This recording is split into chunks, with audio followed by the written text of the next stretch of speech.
Morning, everybody. Just some things at the top.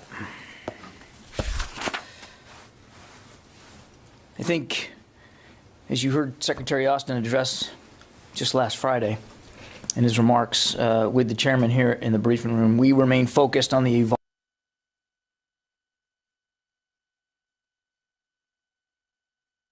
As the Secretary said, the United States stands shoulder to shoulder with our NATO allies. The current situation demands that we reinforce the deterrent and defensive posture on NATO's eastern flank. President Biden has been clear that the United States will respond to the growing threat to Europe's security and stability. Our commitment to NATO, Article 5, and collective defense remains ironclad. As part of this commitment, and to be prepared for a range of contingencies, the United States will soon move additional forces to Romania, Poland, and Germany. I want to be very clear about something. These are not permanent moves. They are moves designed to respond to the current security environment. Moreover, these forces are not going to fight in Ukraine. They are going to ensure the robust defense of our NATO allies. Now, let me lay this out for you in a series of 3 steps. First, 1,000 soldiers that are currently based in Germany will reposition to Romania in the coming days. Now, this is a Stryker squadron, a mounted cavalry unit that's designed to deploy in short order and to move quickly once in place. And they will augment the some 900 U.S. forces that are currently in Romania. Now, this force is designed to deter aggression and enhance our defensive capabilities in frontline allied states. And we expect them, as I said, to move in coming days. Secretary Austin discussed this repositioning to Romania just last week in his conversation with the Romanian Minister of Defense.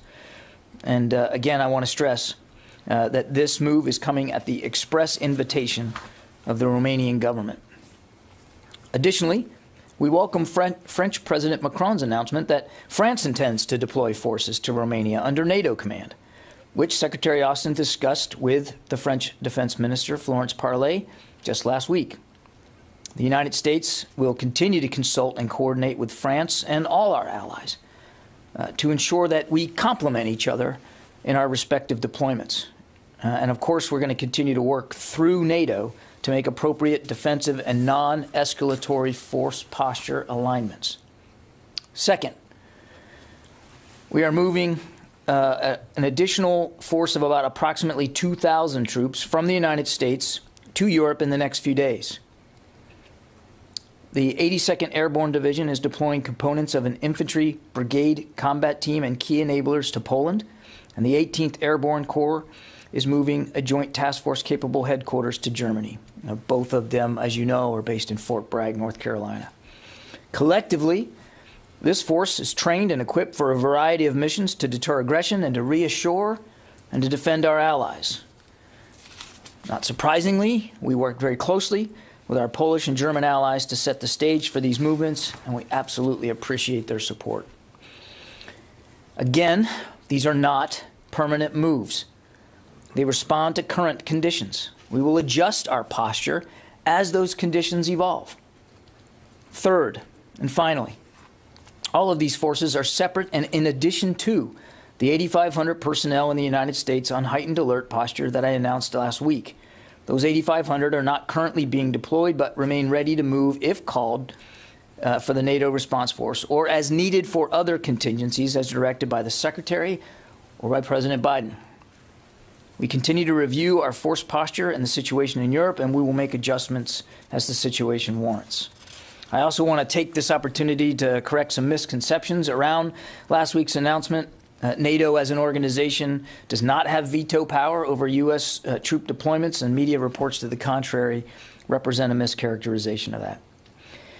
Nothing precludes the United States from making its own decisions on force movements, including those forces that are being placed on heightened readiness.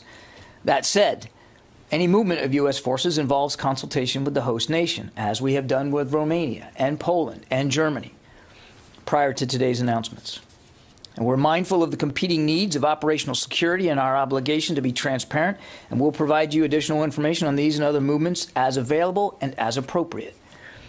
As we have long said, we are continuously reviewing our posture, so there may soon be additional posture decisions to announce, including movements that are part of ongoing military exercises.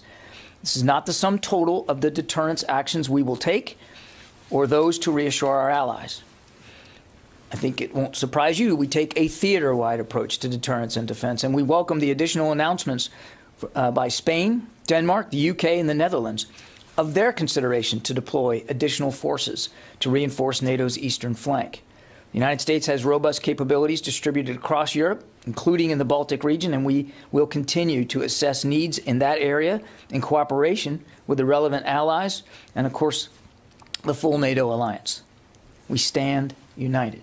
We have said that repeatedly. We say it again today. These movements are unmistakable signals to the world that we stand ready to reassure our NATO allies and deter and defend against any aggression. Now, as the Secretary said Friday, we do not know if Russia has made a final decision to further invade Ukraine, but it clearly has that capability. The Department of Defense will continue to support diplomatic efforts led by the White House and the State Department to press for resolution. We do not believe conflict is inevitable. The United States, in lockstep with our allies and partners, has offered Russia a path to de-escalate. But we will take all prudent measures to assure our own security and that of our allies. Now, finally, just one note. I note that in the past few hours, a proposal made by the United States leaked to a European news outlet.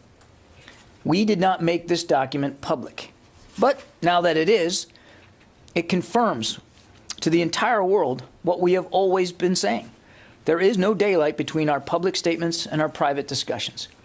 NATO and its partners are unified in their resolve and open to constructive and serious diplomacy. The United States has gone the extra mile to find a diplomatic solution. And if Russia actually wants to negotiate a solution, as it claims it does, this document certainly makes clear that there is a path forward to do so.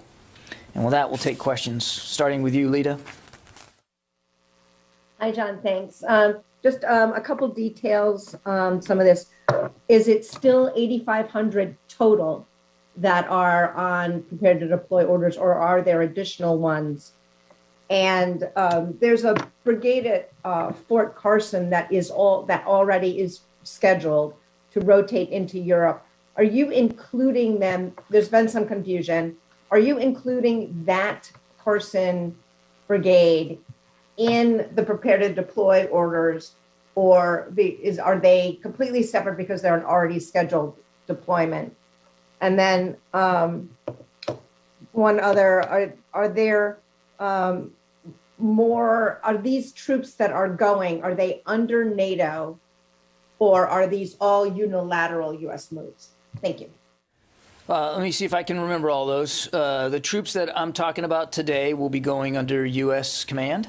But as I said, in the case of Romania, we know the French are going to be preparing to deploy troops there. We will find ways to complement that force presence, again, in full consultation with Romania.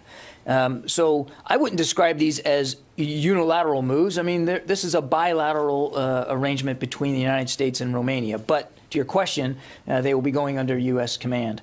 The 8,500, they still remain on prepare to deploy orders. As I said when I talked about it last Monday, the vast majority of them are designed for the NATO response force. As I said in my opening statement, that force has not been activated, so they aren't going anywhere. The Secretary has, as you might imagine, as we have worked towards these troop movements, there have been additional forces put on prepare to deploy orders or shortened tethers. I'm not prepared to go into great detail today about that, but yes, there have been additional ones. And as I said in my opening statement, you can expect that could continue to happen going forward. We're going to constantly look at the conditions in the region and consult with allies and partners. And if we feel we need to make additional forces more ready, we'll do that. If we feel that we need to send more forces to certain eastern flank countries, we'll do that too, in full consultation with NATO and in full consultation consultation with the specific allies and partners. And I think I missed one of your questions, Lita.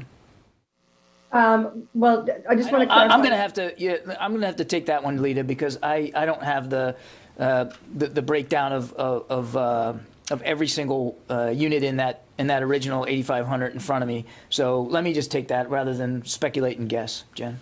John, do you have any evidence that Putin plans to move beyond Ukraine's borders? Why are you bolstering these eastern flank allies if you do not have evidence of that?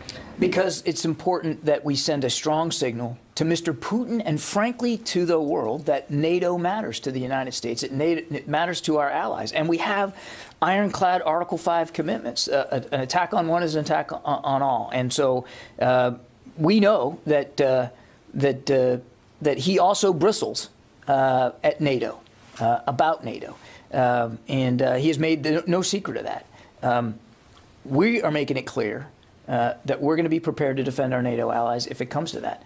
Hopefully it won't come to that. Nobody wants to see, as I said, conflict's not inevitable. There's no reason for there to be armed conflict in Ukraine or anywhere else on the European continent. And Mr. Putin can go a long way to serving that end by taking seriously the proposals that we have put forward diplomatically and by de-escalating through moving some of those troops away. But is there any evidence that he plans to, that anything you're seeing that suggests those troops that are outside Ukraine might carry on to Poland, Romania? What we see, Jen, is clear evidence every day that he continues to destabilize the environment by adding more forces into the western part of his country and along Belarus, in addition to additional naval activity in the Mediterranean and the North Atlantic. So he clearly is providing himself many options, lots more capabilities. For exactly what purpose, we don't know right now. And because we don't know exactly what his purpose is, we want to make sure we're ready on the NATO front to defend our allies. Barbara. I want to follow up on Jen's question. You said at the beginning, the current situation demands we reinforce. So what specifically demands the reinforcement that you are laying out today? And the reason I ask this, this is bilateral, as you said. Originally, you spoke at length several days ago about the NATO response force. They have not activated that. You are moving ahead bilaterally, not under a NATO umbrella anyhow.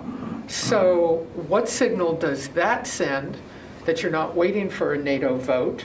And what is the current situation that demands this reinforcement outside of Russia, outside of Ukraine? I don't think I heard a specific answer. I think the signal it sends that we're moving additional U.S. forces into Allied territory at the request and with the invitation of those countries is that we take our NATO commitments very, very seriously. And I put that right in the opening statement.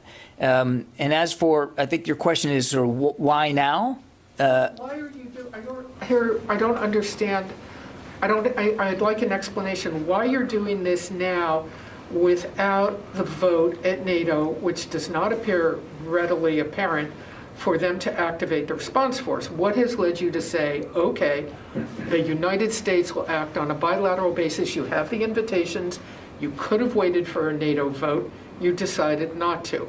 So what is the it's not just us, Barb. Other nations, and I mentioned Denmark, the UK, France. I mean, other nations, other NATO nations are likewise discussing in bilateral ways with Eastern flank nations the addition of forces and capabilities to those nations. So it's not just the United States, it's other NATO allies that are doing this. And you talk about this vote thing. Let's be clear. What I think you're getting at is the NATO response force. That's a 40,000 person strong force that is designed for high readiness. And that is a decision that the alliance and only the alliance can make. We have a contribution to that. We have gotten those forces alerted to be ready to go if needed, and they still will be. We also can, if the president decides, as commander-in-chief, to take some of those alerted forces and move them in a bilateral arrangement as well, he can do that. As I said at the top, it's not like the alliance has a veto authority on any of those troops that were put on prepare to deploy. But in terms of why now, Here's just a couple of factors. Mr. Putin continues to add forces, combined arms, offensive capabilities, even over just the last 24 hours. He continues to add in Western Russia and in Belarus, and again, as I said, in the Mediterranean and the North Atlantic. He has shown no signs of being interested or willing to de-escalate the tensions.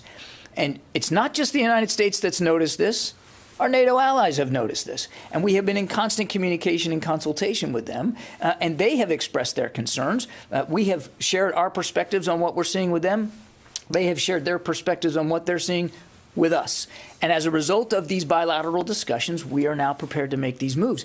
I say again, two things. These are temporary moves, not permanent deployments, not permanent basing. And two, we're not ruling out the possibility that there will be more coming up in future days and weeks. So my last question.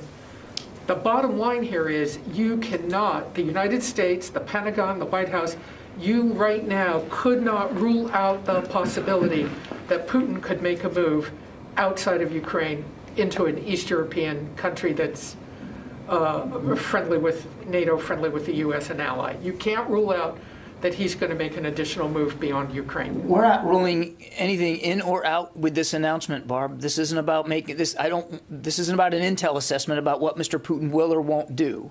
As I said again in my opening statement, we still don't believe he's made a decision to further invade Ukraine. And if he does further invade Ukraine, obviously there's going to be consequences for that. But he has many options and capabilities available to him as to how he might do that. And we simply don't know. We want to make sure that he knows any move on NATO is going to be resisted, and it's going to trigger Article 5, and we're going to be committed to the defense of our allies. And that's what this is all about. Yeah, David. When President Biden previewed this last week, he said he would be sending forces in the near term. He also said not a lot. Do you consider 3,000 not a lot? And how does 1,000 troops, infantry troops, stop the kind of force that you've been describing that Russia has been amassing in Western Russia and Belarus? We think that these orders that the Secretary is giving today are very much in keeping with the President's comments. And to your other question, I remind again that we hold the option open of additional force movements if that's desired and needed. So the steps I'm talking about today could very well be preliminary steps to future ones that we might take. And to your other question about, is that enough? Again, I think it's worth reminding that Romania, as a sovereign state, has their own military, and a very capable one at that. And it's not just the United States sending a Stryker squadron. As I mentioned earlier, the French are going to be sending additional troops. I'll let them speak to what they're going to do and on what timeline and how much.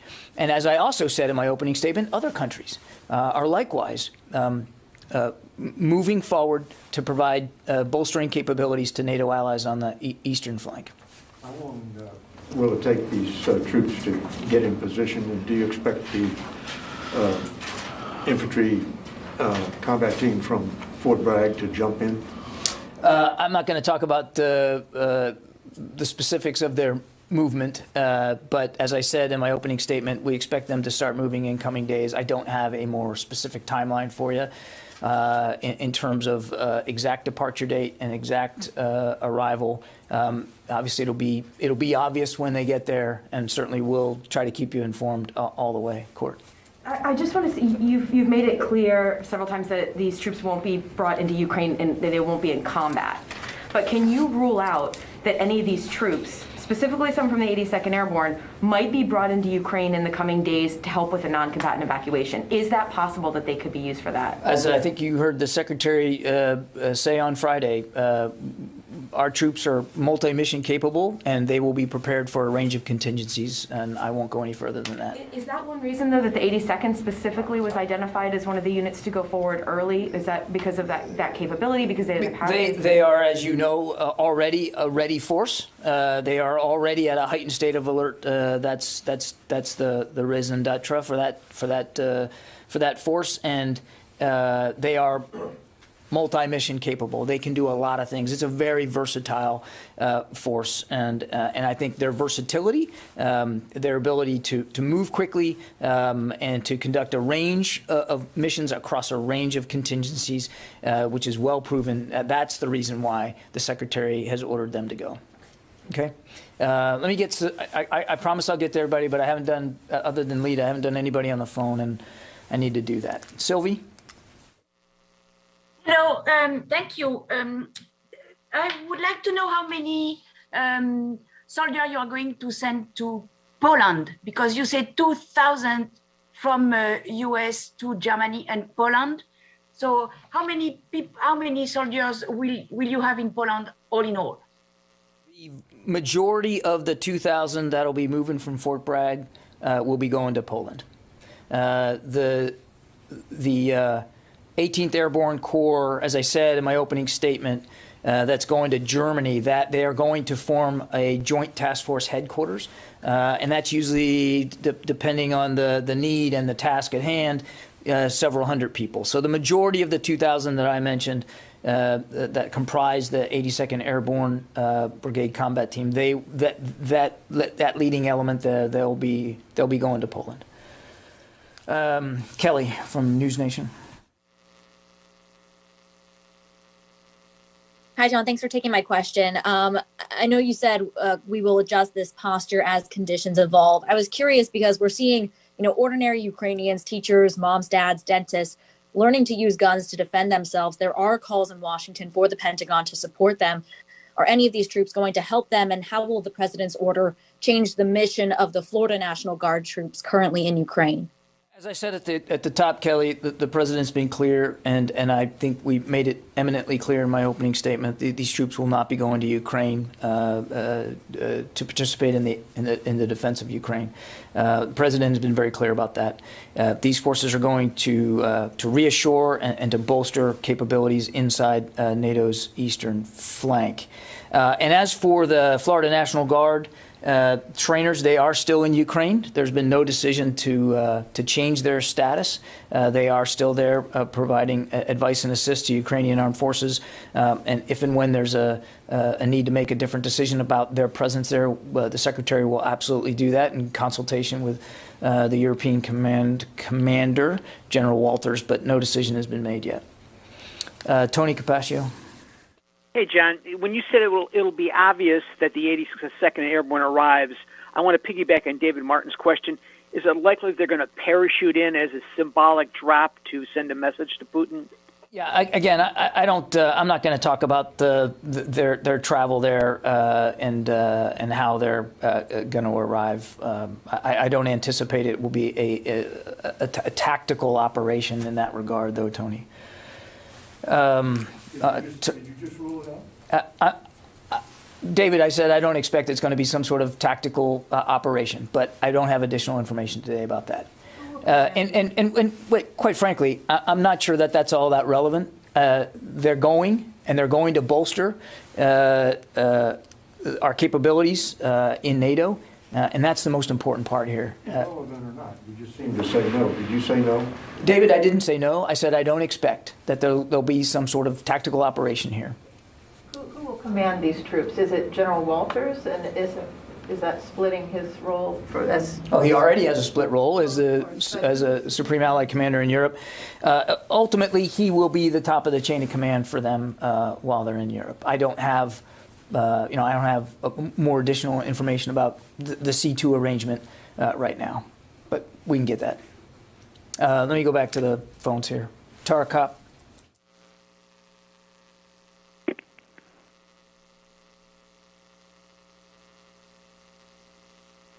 Nothing heard. Carla Babb. Hey, thanks for doing Sorry, John. I'm on. I didn't unmute myself. Can you talk about whatever additional airlift capacity might be needed to shift these troops, and what role Air Mobility Command would play in this? I don't have specifics on the airlift here, Tara. Obviously, this is a reasonable amount of forces that Air Mobility Command will be able to transport. I don't foresee there a need for some sort of surge of airlift activity to get these folks over there. Go ahead, Carla. Hey, thanks for doing this, John. Most of my questions were answered. So I just need a couple of clarifications. The 8,500 forces that now remain on heightened readiness. So that means that 2,000 additional troops were put on readiness. Where are those people located? And then my second follow-up is concerning the National Guard forces that are still in Ukraine. Does that mean that since you're not sending any more to help with their security and they're not pulling out, that DoD at this point does not feel that their safety is threatened? Thanks. On the numbers, I think I'm just going to leave it the way I couched it in my opening statement, because I don't. There's really no changes here. As I said, the 8,500 are still on prepare to deploy orders. They have not been activated.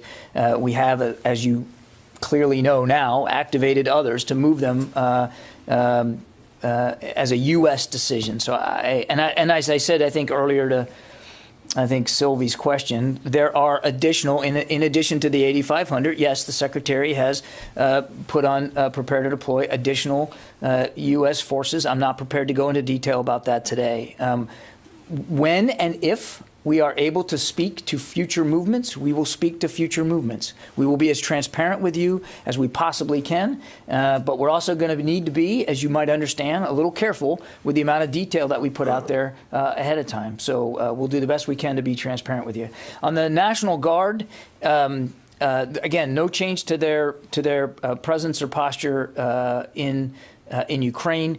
As I've said many times, the Secretary takes their safety and their security to be a paramount concern. We are in constant communication with European Command about their presence, what they're doing, and if and when the Secretary believes that it is the appropriate time for them to leave, if it's sooner than their deployment is up, then he'll make that decision. And again, we'll let you know. But right now, they're still there, still providing training, advice, and assistance to the Ukrainian armed forces.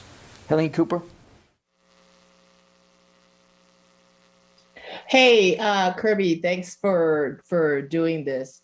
I'm still trying to figure out I'm still a little bit stuck on the numbers. You said that you're not ruling out possible additional troops to being deployed to Europe. Are you saying that would be in addition to the 8,500 who are on higher alert? Exactly what I'm saying. The vast majority of the 8,500 are designed for the NATO response force. That response force has not been activated, as I mentioned in the opening.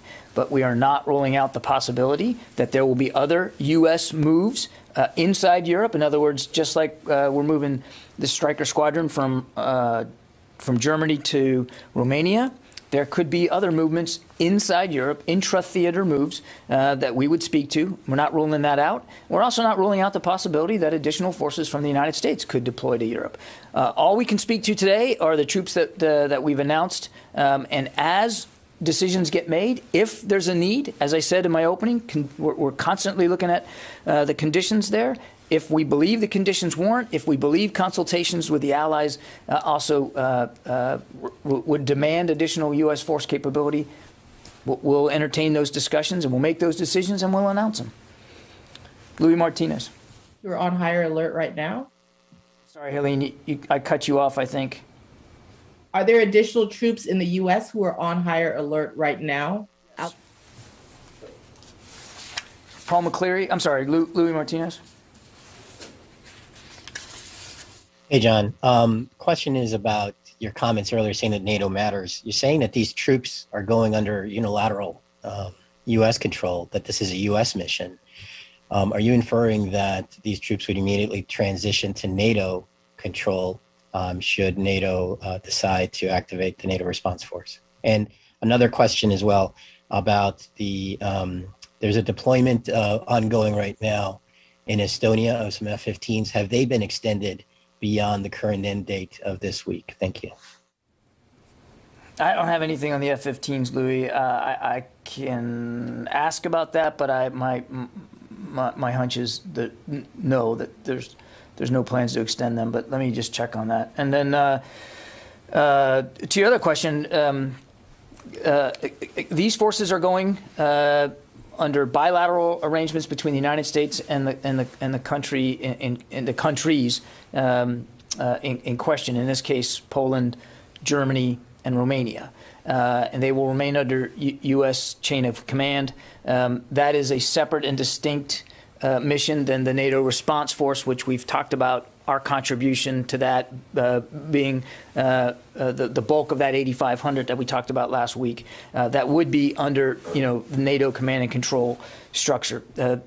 I'm not going to hypothesize or speculate about the future for these U.S. units and what it's going to look like going forward. There's no expectation at this time that they would necessarily have to fall under some sort of NATO command and control. They are going as a U.S. contribution in consultation with the allies in question to help bolster their defenses and to prove and to show and to demonstrate our commitment to the defense of our NATO allies. And again, I don't foresee any command and control changes for them going forward. Paul McCleary. Hi, John.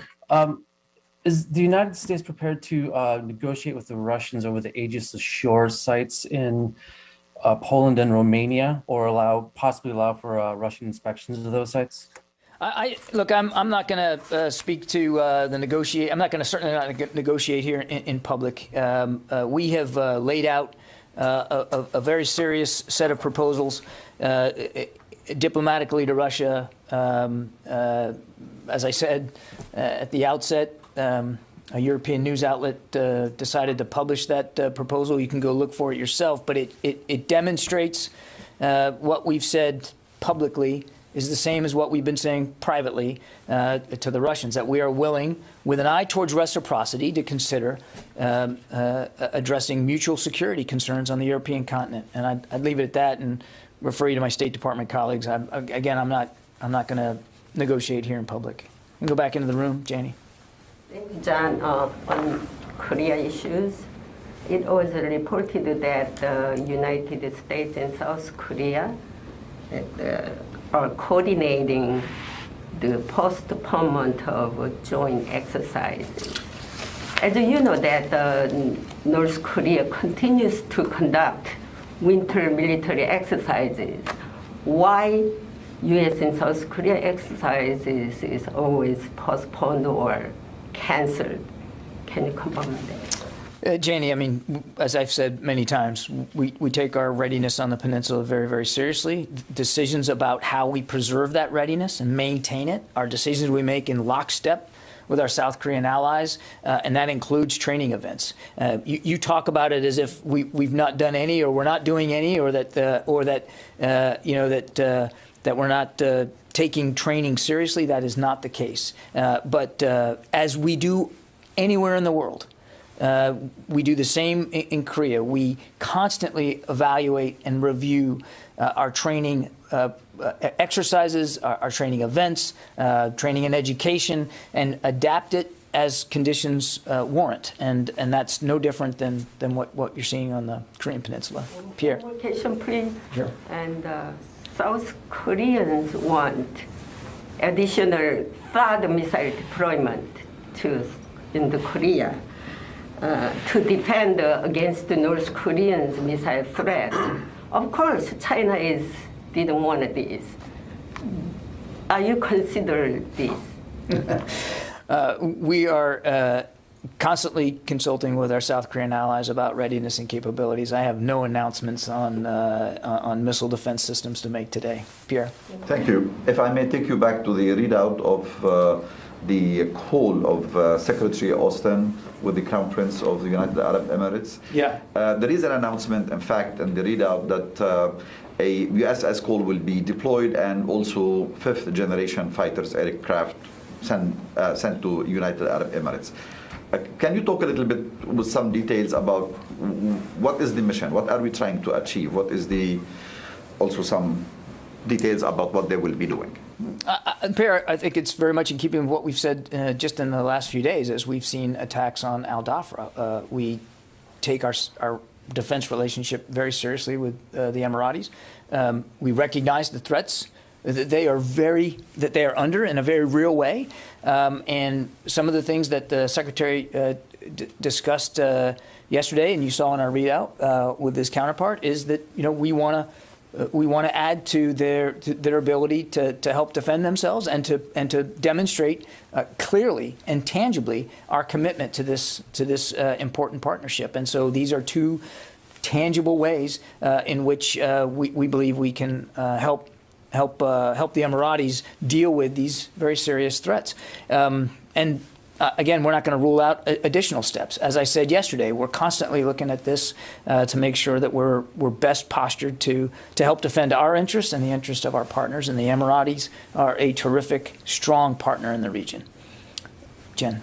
John, Secretary Austin and General Milley are on the Hill today for closed-door meetings about the Afghan withdrawal. Yeah. And there are notes that came out from an NSC meeting that suggest that on August 14th, their preparations had not been made for where to evacuate both Americans and Afghan civilians who had applied for SIV status in those late hours. Those decisions were still being made as the Taliban were moving into Kabul.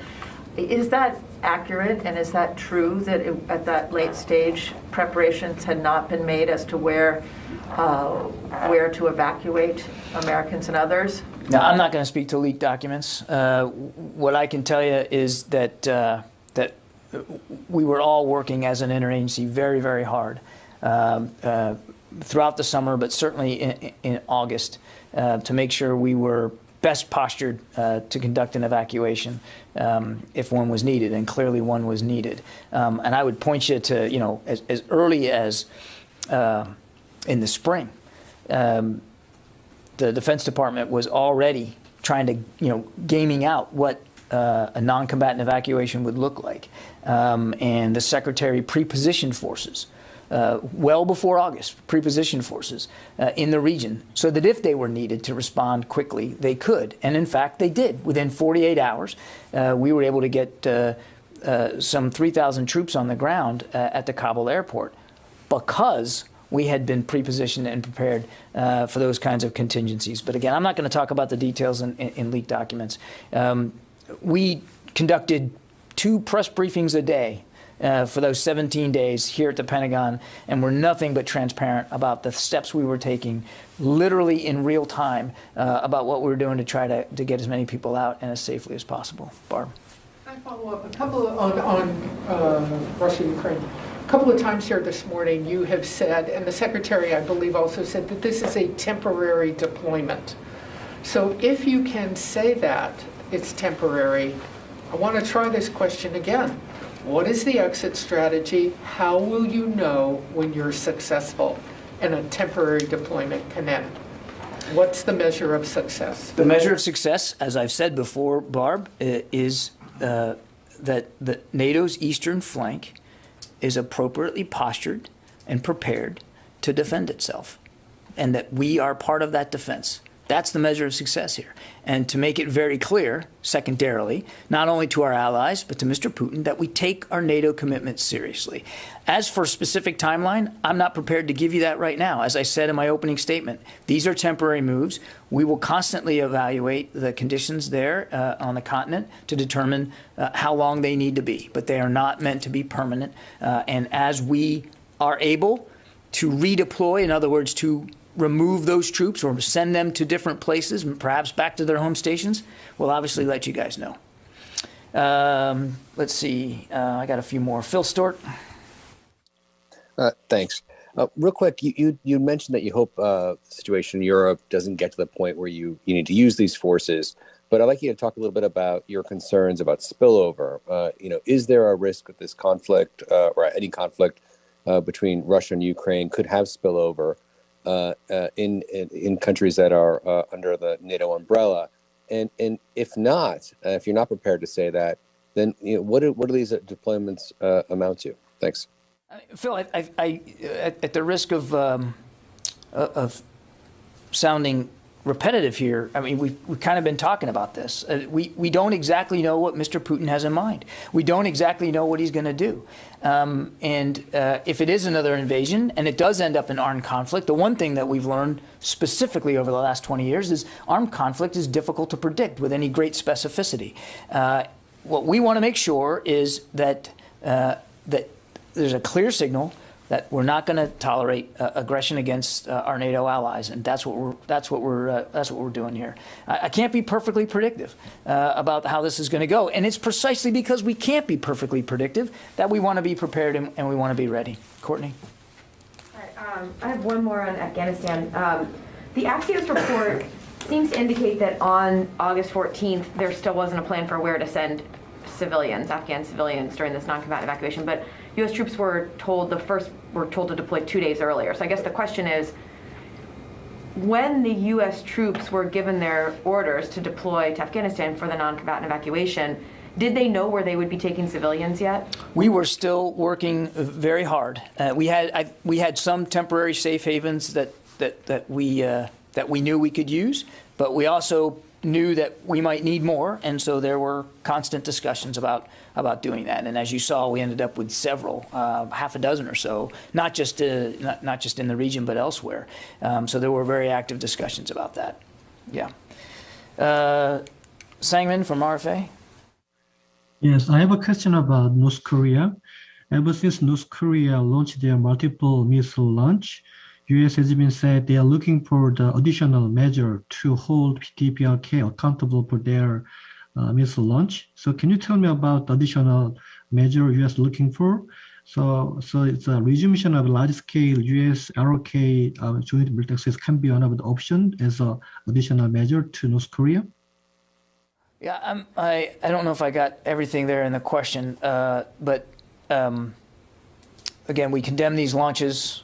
We're monitoring them as closely as we can. We certainly call on North Korea to meet their obligations under U.S. Security Council resolutions and stop these provocations. In the meantime, here at the Department of Defense, we're going to do what we have to do to make sure our ROK U.S. alliance is as strong and as flexible and as capable as possible, and that's what our focus is on here. Heather?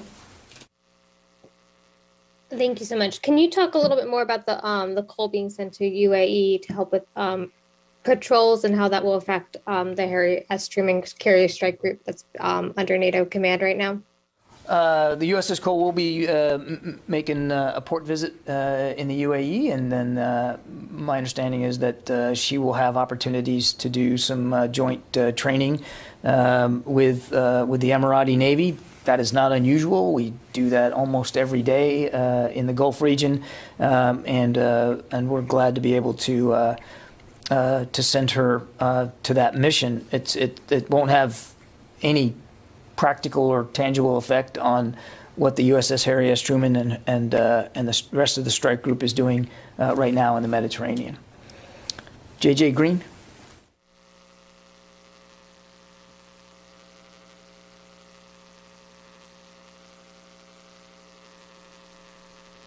Okay, JJ, I'm not getting you. Dan Lamoth? Hey, good morning. Thanks for your time. Wanted to see if I could draw you out a bit on the strikers. Is that something specifically Romania asked for? And I guess what is the messaging value of having the strikers there? And then a follow-up question. Fifth Corps, the Army's Fifth Corps was activated a year and a half ago or so with sort of the idea that they could potentially be a headquarters for this kind of thing. Are they involved? And do we expect General Donahue, General Kurilla, anyone like that to be going forward? Thank you. On the strikers, I mean, this was the result of a discussion that the Secretary had with the Romanian Minister of Defense, and there was a good exchange back and forth about what sort of capabilities they might need and might desire, and sort of how we could best fill that. And in the context of that mutual dialogue, we decided that these 1,000 troops from the Stryker Squadron in Germany fit the bill quite nicely. And again, we're going to keep talking to Romania going forward, and we'll see what the future holds there in terms of any potential additional capabilities. on the Fifth Corps, Dan, I don't have anything specifically on that for you, other than to say, as I said in my opener, that what we're doing right now is sending a headquarters element from the 18th Airborne Corps to go to Germany, again, as a headquarters element. So it's several hundred folks. I don't have any other headquarters or staff elements to speak to. But again, if that changes, we certainly will be transparent about it. As for what, who's going in, by name, again, I'd refer you to the 18th Airborne Corps for that. Let's see, Nancy. Thanks. In light of these bilateral decisions you described across the alliance with the U.S., France, and others, could you help me understand at what point you would use the NATO response force? Isn't what you're describing a series of de facto NATO response forces? I'm trying to understand under what conditions the alliance would need a NATO response force, given that there are all these agreements being made across the alliance. So it's a NATO decision to activate the response force and to employ it. It is as I briefed back last week, it's a 40,000 person strong force. It does half of that. 20,000 is a what they call a very ready joint task force capability across combined arms, sets of military capabilities. And so the decision to activate it and to deploy it would be a NATO decision. So we obviously respect that process. In the meantime, we're having discussions with allies and partners about their own capabilities there, particularly on the eastern flank. And as we've said all along, if we feel like we can contribute to some of their capabilities and to help with their defense, we're serious about doing that. And so I wouldn't get too wrapped up in comparing this versus that. We're sending forces and units that we have worked out in a bilateral way with these countries to meet their needs and to demonstrate our resolve to the defense of NATO's eastern flank. The readiness, the NRF, the NATO Readiness Force, I mean, that also is multi-mission, multi-capable, and very flexible. But again, the decision to employ that would really be one for the alliance to make. And as I said earlier, it's not like NATO has veto power over our ability to unilaterally send troops in a bilateral arrangement with allies. And so some of the forces that are designated for the response force, they have not been activated. But if there comes a time where we might want to employ some of them as well in a more bilateral relationship, we're certainly not going to close that option off to the Secretary or to the President. Jared Suba.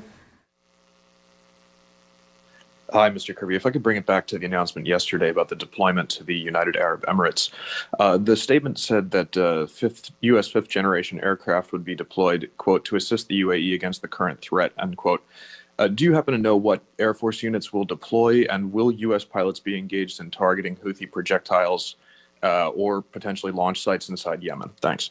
I don't have the specific unit right now. I think, like all things, we have to, when we get a request like this and we work it out, we source it, just like we've been talking about with this, with these Europe moves. There was a discussion with Romania about what their capabilities were, and we sourced it with this Stryker squadron from Germany. So I don't have specifics on units today, and I'm certainly not going to get into specific ROE or operations. They're going to demonstrate, first of all, demonstrate our commitment to our Emirati partners, but also to be prepared to deal with very real threats that the Emiratis are under. And quite frankly, it's not just the Emiratis, it's our people there at Al Dhafar too. So we're going to do what we need to do to protect our troops and our partners.